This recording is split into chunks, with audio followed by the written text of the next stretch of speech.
Вся правда о том, почему в исламе женщине запрещено показывать волосы. Аллах в Коране ясно сказал: «Пусть верующие женщины не показывают свои украшения, кроме того, что явно видно, и пусть покрывают головы и груди покрывалами». Сура Ан-Нур, 31. Ученые объясняют, волосы – это часть женской красоты, ее аурат, то, что должно быть скрыто от посторонних мужчин. Пророк, мир ему и благословение Аллаха, сказал: «Женщина – это аурат, и когда она выходит без хиджаба, шайтан встречает ее, хадис Тирмизи». Почему именно волосы? Потому что они усиливают привлекательность женщины, вызывают страсть и становятся причиной греха.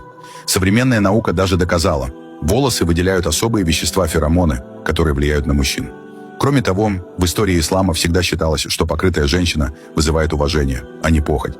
Когда сподвижники пророка, мир ему и благословение Аллаха, видели женщин в хиджабе, они почитали их как матерей и сестер, а не как объект желания. Этот запрет не ограничение, а мудрая защита.